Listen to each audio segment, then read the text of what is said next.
Hello दोस्तों और प्यारे बच्चों, स्वागत है आपका आपके अपने यूट्यूब चैनल प्रिंस एजुकेशन में। हमने पिछले लेक्चर में कुछ टॉपिक कवर किए थे, जैसे कि कूलॉम का नियम, वैद्युत क्षेत्र, वैद्युत आवेश। तो आइए आज हम इस क्लास में उससे आगे के टॉपिक कराएंगे। जैसे कि हमने कूलॉम का नियम कराया था, तो कूलॉम का नियम F=1/4 एप्सिलॉन नॉट के Q1 Q2/r²। ये कूलॉम के नियम का फॉर्मूला निकला था हमारा मात्रक न्यूटन। अब इसके दो केस होते हैं। कितने केस होते हैं बेटा? दो केस। केस फर्स्ट में क्या होगा?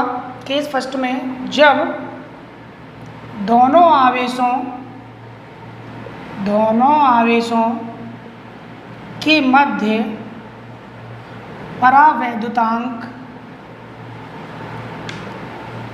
परावैद्युतांक के वाला माध्यम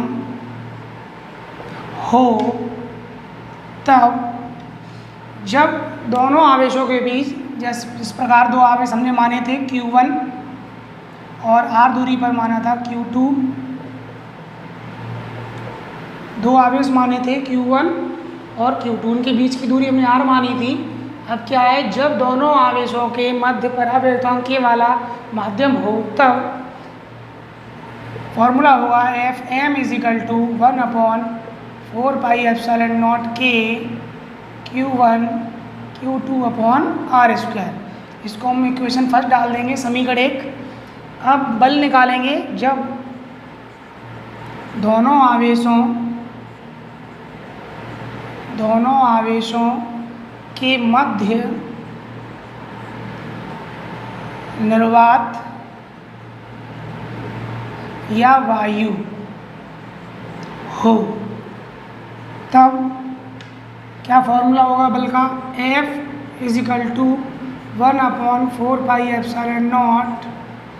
इसमें बेटा k नहीं आएगा। क्यों नहीं आएगा? क्योंकि k की वैल्यू 1 होती है वायु और निर्वात के लिए। इसको हम इक्वेशन सेकंड डालेंगे, तो समीकरण 2 का भाग देने पर तो डिवाइड देंगे, यानी भाग देंगे, तो Fm/F यहाँ देखिए ये सेम है पूरा, ये कैंसिल हो जाएगा। 1/4πε0 k Q1 Q2/r² upon F की वैल्यू समीकरण 2 से लगा दो, 1/4πε0 Q1 Q2/r²। तो यहाँ एप्सिलॉन ये पूरा कैंसिल हो जाएगा। यहाँ पर Q1 Q2 से Q1 Q2 r² से r² कैंसिल, क्या बचा? F=1/k। तो यहाँ से व्युत्क्रम कर सकते हैं इसका, तो ये हो जाएगा F/m=k।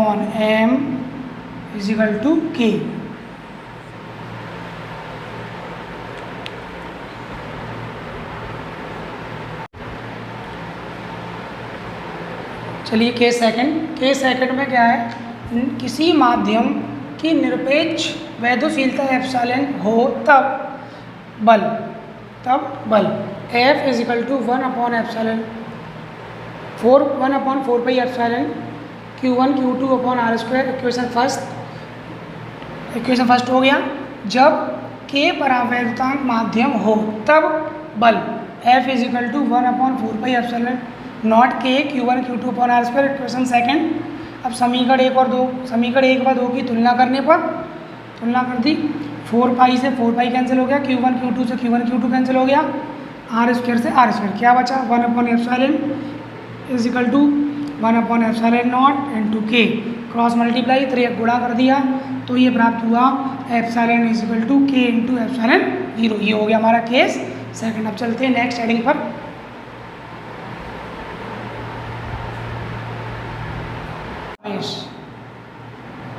बहुल आवेश के मध्य लगने वाला बल। बहुल आवेश यानी कि अनेक आवेश। अभी हमने कूलॉम का नियम कल पढ़ा था, उसमें क्या थे, दो आवेश। तो दो आवेशों के मध्य जो बल लगता है वो कूलॉम के नियम से निकालते हैं। उसी प्रकार जब बहुल आवेश यानी कि अनेक आवेश हों तो बल किस प्रकार से निकाला जाएगा। ध्यान दें, यह आपका Q1 आवेश है, यहाँ Q2 आवेश मान लीजिए, कहीं भी मान सकते हैं आप, यहाँ Q3, इसी प्रकार Qn। तो Q1 और Q2 के बीच की जो दूरी है उसको R12 सफिक्स में, और Q1 और Q3 के बीच की दूरी है उसे R13, और Qn की जो दूरी है उसे R1n मान सकते हैं। दूरियां आप कुछ भी मान सकते हो, x मान सकते हो, a मान सकते हो, y, हमने यहाँ पर r मानी है। तो ध्यान दीजिए, जब दो या दो से अधिक यानी कि अनेक आवेश हों तो उनका परिणामी बल निकालना हो तो वो इस प्रकार निकाला जाता है कि ये जो अन्य आवेश हैं, ये सभी आवेश जिस आवेश पर हमें बल निकालना है उस पर बल लगाएंगे। जैसे कि माना हमें Q1 आवेश पर परिणामी बल ज्ञात करना है। किस पर करना है? Q1 पर। तो पहले Q2 के द्वारा Q1 पर बल निकालेंगे, फिर Q3 के द्वारा Q1 पर बल निकालेंगे, फिर Qn के द्वारा निकालेंगे, फिर सभी का परिणामी जो होगा, जो परिणामी सदिश जो होगा वो हमारा परिणामी बल होगा। तो आइए पहले निकालते हैं Q2 आवेश के कारण, Q2 आवेश के कारण आवेश Q1 पर लगने वाला बल। तो F12 क्यों? क्योंकि 1 आवेश पर लग रहा है सेकंड आवेश के कारण, फिजिकल टू 1 अपॉन, जो कूलॉम का नियम का सूत्र होता है वही यूज़ होगा, Q1 into Q2 upon distance दोनों के बीच की कितनी है। आप चाहो तो इन पॉइंटों को नाम दे सकते हो A, B, C और D। दूरी कितनी है? R12 का स्क्वायर, इक्वेशन फर्स्ट। इसी प्रकार Q3 आवेश के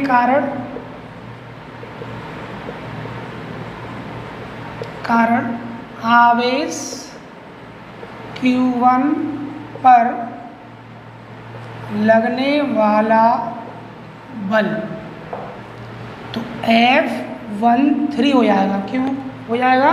क्योंकि Q3 आवेश के कारण Q1 पर लगने वाला बल इजिकल टू 1 अपॉन 4πε0 के Q1 into Q3 upon R13 का स्क्वायर, समीकरण 2। इसी प्रकार Qn आवेश के कारण Q1 आवेश पर लगने वाला बल, तो यहाँ हो जाएगा F1n इजिकल टू 1 अपॉन πε0 के Q1 into Qn upon R1n का होल स्क्वायर। ये हमारा समीकरण 3 आ गया। अब जो परिणामी बल है वो इन सभी के सदिश योग के बराबर होगा। किसके बराबर होगा? सदिश योग के बराबर। तो ध्यान दीजिए,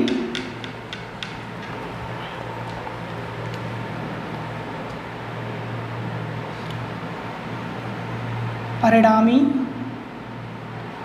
बल, तो F vector is equal to F12 vector plus F13 vector plus dot dot F1n vector. इन सभी के सदिश योग के बराबर होगा परिणामी बल। अब इन सभी के मान लगा दीजिए। इन सभी के मानों में आप ध्यान से देखिए, इतना कॉमन है सभी के मानों में, ये कॉमन है, देखिए। तो जब हम इनकी वैल्यू यहाँ पुट करेंगे तो ये कॉमन ले लेंगे, 1/4πε0 कॉमन ले लिया। अब F12 में बचेगा Q1 × Q2/R12 का स्क्वायर प्लस इसमें क्या बचेगा Q1 × Q3/R13 का होल स्क्वायर प्लस इसमें Q1 QN/R1N का होल स्क्वायर। तो ये हमारा परिणामी बल का सूत्र आ गया। इसी प्रकार आप इसी विधि के द्वारा क्वेश्चन में न्यूमेरिकल्स में परिणामी बल ज्ञात किया जाएगा। ये हमने Q1 आवेश पर निकाला है, ध्यान दीजिए, ये हमने किस पर निकाला है, Q1 आवेश पर। इसी प्रकार आप Q2 आवेश पर भी निकाल सकते हो, Q3 आवेश पर भी निकाल सकते हो। तो Q2 आवेश पर क्या बल आएगा, जैसे Q2 आवेश पर हम निकालें तो इसी प्रकार Q2 आवेश पर आएगा F vector is equal to 1/4πε0 K। यहाँ पर ध्यान दीजिए, तो या Q2 के लिए निकाल रहे हैं, किस पर निकाल रहे हैं, Q2 आवेश पर बल। तो ये हो जाएगा हमारा Q2/R21 का whole square plus Q2 × Q3/R23 square plus dot dot R2RN/R2N का होल स्क्वायर। ये हो गया Q2 आवेश पर लगने वाला बल। अगर कहीं पर कोई प्रॉब्लम हो तो आप कमेंट में पूछ सकते हो। नेक्स्ट रीडिंग है अपनी वैद्युत बल रेखाएं। क्या है, वैद्युत बल रेखाएं। क्या होती है वैद्युत बल रेखाओं की परिभाषा, ध्यान से सुने। वैद्युत क्षेत्र में खींची गई वे काल्पनिक रेखाएं, वैद्युत क्षेत्र में खींची गई वे काल्पनिक रेखाएं जो वैद्युत क्षेत्र की दिशा को दर्शाती हैं, उन्हें वैद्युत बल रेखाएं कहते हैं। ध्यान दीजिए, इसकी परिभाषा क्या होती है वैद्युत बल रेखाओं की, कि वैद्युत क्षेत्र में खींची गई वे काल्पनिक रेखाएं जो वैद्युत बल की दिशा को दर्शाती हैं, उन्हें वैद्युत बल रेखाएं कहते हैं। इनके गुण, इनके निम्न गुण होती है। पहला गुण, फर्स्ट, ये रेखाएं धन आवेश से चलकर ऋण आवेश पर समाप्त होती हैं। ये रेखाएं धन आवेश से चलकर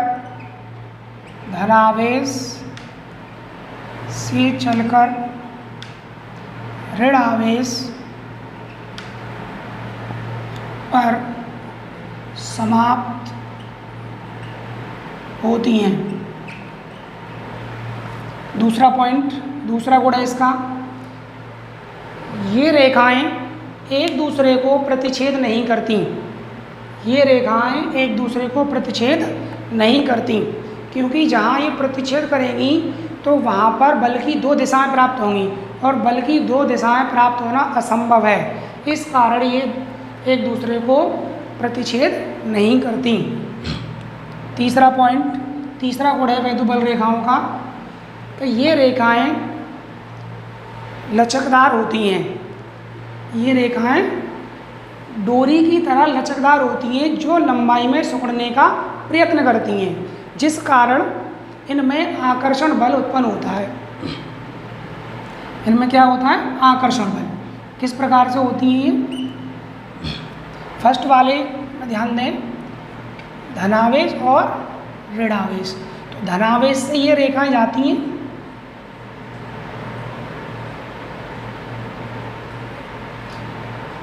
और ऋणावेश की ओर आती हैं। ठीक, और तीसरा पॉइंट क्या था, ये रेखाएं लचकदार होती हैं और लंबाई में सिकुड़ने का प्रयत्न करती हैं, जिस कारण इनमें आकर्षण बल होता है। ध्यान दें, धनावेश और ऋणावेश। तो इस प्रकार इन्हें वक्राकार भी बोलते हैं।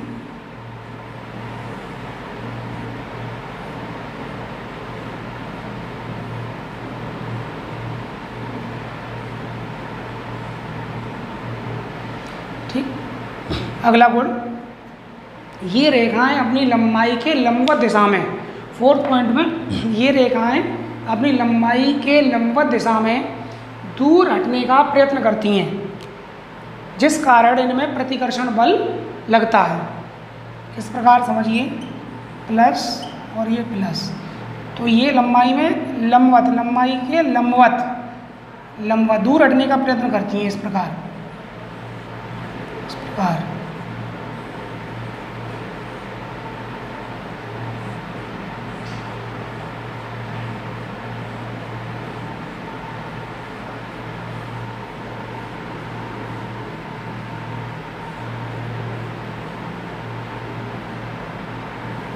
जिनसे प्रतिकर्षण बल लगता है।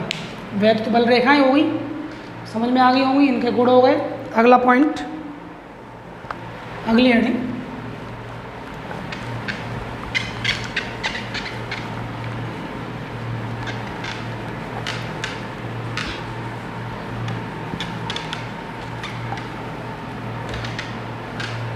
नेक्स्ट पॉइंट है वैद्युत क्षेत्र की तीव्रता। वैद्युत क्षेत्र की तीव्रता, वैद्युत क्षेत्र की तीव्रता, तो इसकी क्या डेफिनेशन होती है, आप ध्यान से सुने। किसी बिंदु आवेश पर लगने वाले बल, किसी बिंदु आवेश पर लगने वाले बल और उस बिंदु आवेश के अनुपात को वैद्युत क्षेत्र की तीव्रता कहते हैं। इसे ई से व्यक्त करते हैं या प्रदर्शित करते हैं। इसका मात्रक न्यूटन प्रति कूलम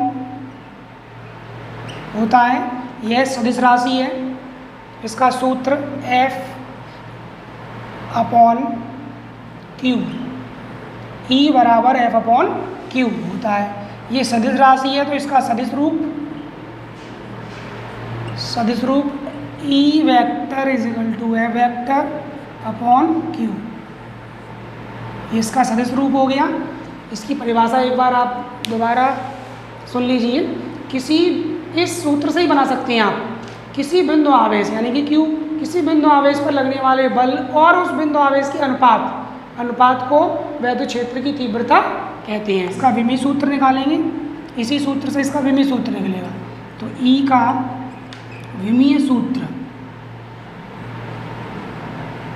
इजिकल टू, इन दोनों के विमीय सूत्र लगा दीजिए। F या विमा बोल सकते हैं, F की विमा अपॉन Q की विमा। तो F की विमा, बल की विमा कल आपको पिछली क्लास में बताई थी। तो जो बच्चे प्रेजेंट नहीं थे पिछली क्लास में वो प्ले लिस्ट में जाके देख सकते हैं। F की विमा mL/T-2 और Q की विमा AT।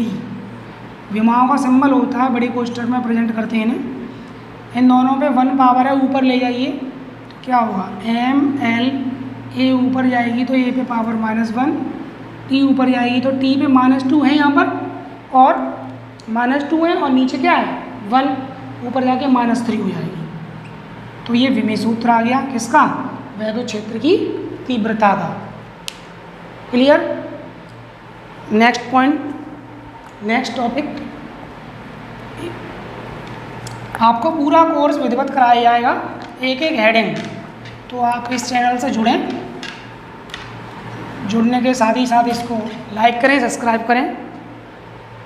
नेक्स्ट पॉइंट है वैद्युत क्षेत्र, नेक्स्ट हेडिंग, वैद्युत क्षेत्र के कारण आवेशित कण